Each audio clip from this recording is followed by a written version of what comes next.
E hoxe falamos da sobreexposición dos menores nas redes. Claro, ata onde chegan os riscos? Sabemos onde rematan esas fotos, sabemos a onde van, sabemos se estamos vulnerando a súa intimidade.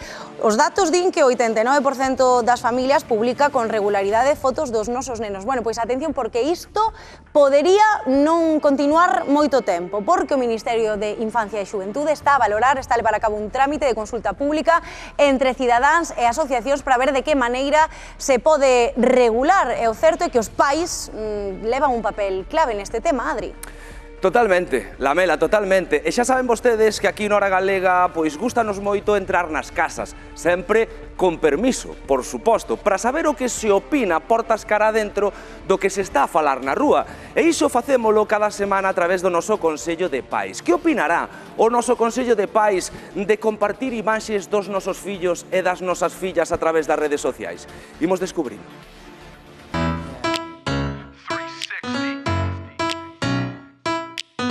I woke up this morning and I said, you know, instead of waiting for a good day. Eu, no meu caso, sí que comparto fotos da miña filla en redes sociais, pero limitadas. O meu Instagram é solo para meus amigos, non o teño aberto a todo o mundo. Hola, son Lorena e teño unha filla de 7 anos. Eu, por exemplo, non teño redes sociais, eu non comparto nada. Por exemplo, ni siquiera no perfil do WhatsApp sai a nena e sai de espaldas. Hola, son Sol e teño unha nena de 5 anos. Eu non comparto concretamente, pero bueno, non estou en contra. Na xusta medida, sí, non me importa que teño de feito familiares que o fan e coñecidos. Hola, son Patricia e teño 2 fillos de 18 e 10 anos. Non se trata de facer da vida do teu fillo un show de Truman, que este diariamente subindo todo, pero a ruta de senderismo no verán, ou unhas vacacións, algunha foto de onde fuches. Hola, son Benito e teño un fillo de 10 anos. Eu penso que, buscando o lado positivo, digamos, non chega moitísima xente, o te escapado, chega a 200 amigos, é xente de confianza. Pregúntalle a miña filla, cando saco unha foto e quero colgala ou así, digolle, Carlota, como a ves? Queres? Sí, non? Ela dime, sí ou non, eu respétoa. Non lle pregunto. Eu son o pai, entón considero que podo subir a foto. Eu a miña nena, por exemplo, estou segura de que se lle dixera posa que che vou subir a foto a Instagram, encantadísima. O meu fillo maior, cando empezou en secundaria, a partir dese momento, cando viñan os papéis coas autorizacións para subir fotos, el decíame que non. Non para pensar onde poden acabar as fotos que eu comparto da miña filla, porque se Claro, porque ti sabes como eres ti, ni non planteas. É alguén que eu coñezo, pero que penso que é dunha maneira e resulta que é de outra, lle fai unha captura de pantalla. Pero non pode estar pensando en todo o mundo, penso eu, porque que non vives, o sea, eu digo, penso que non vai pasar, porque é como todos, e como isto é malo, podo ter isto. Pero é distinto, porque non ten necesidade de que expoñerse así, entendes? Ese peligro non o vexo, non penso directamente, non sei por qué. E igual pode ser porque somos unha xeración que estamos con redes sociais, pero non viñemos de pequenos coa formación dos peligros das redes sociais. Eu penso que a miña filla non me vai reclamar porque eu ten 7 anos, e xa o ano pasado, incluso anterior con 5, eu xa lle preguntaba. Estou completamente segura que o meu fillo sí me reclamaría, totalmente. A rapaza non sei, pero el fijo. Espero que non me reclamará, porque a verdade, na maioría das fotos, el sale comigo. Entón, espero que non o sei. Vamos a esperar, a ver. Vamos, foto! Pois para falar desta sobreexposición dos menores nas redes sociais, dos perigos que conleva e da necesidade de regulala para que non rematen nas mans equivocadas, temos con nos ao presidente da Asociación Educativa Atlantics, Santi Rei. Moi boas tardes. Moi boas tardes, María. E ademais, fuche informático forense da Policía Nacional, ti mellor canaide, podesnos decir a onde rematan todas estas fotos, onde poden rematar? Se me poño moi claro, se cadra a xente empeza a pisar os móviles. Pois Eu penso que é preciso a claridade, non? É un tema moi serio. Esa é a gran pregunta e que non ten resposta. O problema é que temos que ser moi conscientes de que no momento en que nos compartimos calquera fotografía xa lle perdemos o control, inda que sea nunha conta privada. Cando toca pisar unha aula dun neno onde hai rapaces, eles tampouco son conscientes e despois cando falo cos pais tampouco danse conta de que, inda que compartas na túa conta privada en Instagram, eu preguntolles, pero ti das pos a man no lume por todos aqueles que ven a foto dentro da túa conta privada que non a van a compartir? Non hai forma de controlar ningunha imaxe que compartimos en calquera rede social. Pero, con claridade, onde poden rematar esas fotos? En que mans, sobre todo? Recentemente saía datos nos que, en máis a miña experiencia como profesional, avalao que o feito de que fotos que son inocuas, como poden ser a dos nosos fillos... Unha foto no parque o fin de semana, por exemplo. Ou nenos na praia, que esas, as avós, as abogas, encantalle compartilas. Esas fotografías poden acabar en un videomontaxe, por exemplo, para uso e disfrute dun pedófilo. Así de claro. Así de claro. Pues hai que ter moitísimo cuidado.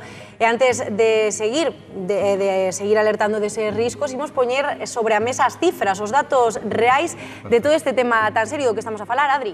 Imos con datos, Lamela, porque ademais creo que nos van facer reflexionar e moito. O primeiro dato que traemos é que o 89% dos pais penduran polo menos unha vez ao mes unha imaxe dos seus fillos e fillas, algo que chama bastante atención pola cantidade de pais e nais que publican contidos sobre os seus fillos e fillas. O seguinte dato é escalofriante e creo que deberíamos analizalo con calma. O 72% do material incautado aos pedófilos provén das imaxes cotiás que os propios pais e as propias nais penduran nas súas redes sociais. Hai que ter moitísimo cuidado porque o contido que nos subimos acaba en lugares que non queremos nin imaginar. O seguinte dato é que o 23% dos menores teñen presenza nas redes sociais mesmo antes de nacer, porque os pais e as nais penduramos nas redes pois imaxes e vídeos das súas ecografías.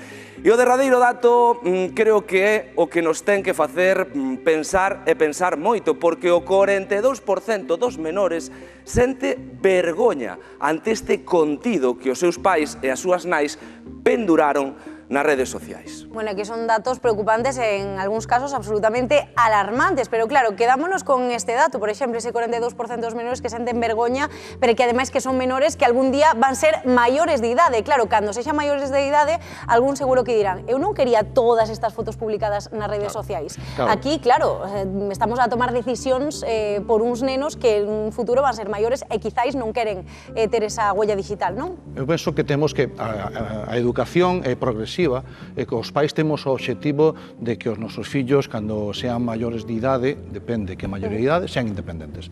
Entón, o que temos é que aprender a xa empezar a traballar con eles o feito de que collan certas responsabilidades. É unha tan sinxela como preguntarlles a eles se lle gustaría que compartamos esa foto que vamos a subir desa... Claro, o caso é que aquí acabamos de escoitar no Consello de Pais a unha nai que dice eu sempre lle consulto todo a nena, pero se a nena ten 5 anos, quizáis aquí tamén habría que abrir un paréntese, non? Ainda menos mal que lle pregunta a nena de 5 anos. Ainda menos mal. Preguntar que non. Home, eso está claro, esa é a primeira. Pero, polo menos, esa xa está a pregunta. Xa veremos, cando teña 7, 8, 9 anos, empeza a decirlle que non a nena. Xa veremos, pero bueno, é certo que os pais somos responsables hasta certa idade de todo aquilo que compartimos dos nosos fillos, non? Santi, eu como pai, eu non son moi partidario de compartir imaxes dos meus fillos nas redes sociais, pero podo chegar a entender que un pai ou unha nai se sinta tentado a pendurar algo, algún contido, algunha imaxe dos seus fillos e das súas fillas, porque ao final os nosos fillos é algo do que nos sentimos orgullosos e que nos gusta compartir, non? Que lle dirías ti, Santi? Que consellos lles darías a eses pais que se ven tentados a compartir imaxes dos seus fillos e das súas fillas? É natural, de acordo? Porque o primeiro que facían os nosos pais cando polo menos os meus, cando viñan os meus tíos á casa, era enseñarlles un álbum de fotos. Totalmente. O problema que temos agora é que ese álbum de fotos é global, non? Entón, eu preguntaríame, antes de compartir ningunha foto, que pensaría ese neno dentro de 10, 15 anos, cando sexa maior, se lle pode afectar, porque non sería o primeiro, nin será o último caso de bullying ou de acoso no colexio por culpa de fotos que publicaron os pais fai uns anos, por exemplo. Imagínate. De acordo? Despois, a min gustaríame que antes de compartir ningunha imaxe, que pensemos tamén na información que estamos dando na contorna desa imaxe. Aparece o logo do colexio que vai, eu comparto sempre no mismo parque as fotos do meu fillo, estou dicindo onde xoga o meu fillo todas as tardes. Toda esa información son pistas para os pedófilos, para os delincuentes? Ou sencillamente para calquera que nos quera facer mal. Xa non solamente eso, hai que pensar, bueno, non estou sendo sacada moi claro, pero eu estou xa pensando en secuestros, estou pensando, evito meter medo, pero hai que falar claro. Toda precaución é pouco. Claro, dende logo, máis tratándose de menores. Eu convido a todos os nosos espectadores a que collan o Instagram de un familiar e empecen a repasalo e vayan anotando canta información. Eles saben non porque son familiares, son o meu irmán, o meu tío, pero canta información son capaz de sacar de ese perfil, dese adulto. Do neno. Como conclusión, a responsabilidade da imaxe, da intimidade e de non enfrontar os riscos aos nosos menores, de momento e para sempre son dos maiores. Así que conciencia, sí, porque dos menores non pode ser responsabilidade, dende logo, dos menores de idade. Moitísimas gracias, Santi Rei, por estas claves para un tema tan importante, tan serio que hai que poñer sobre a mesa.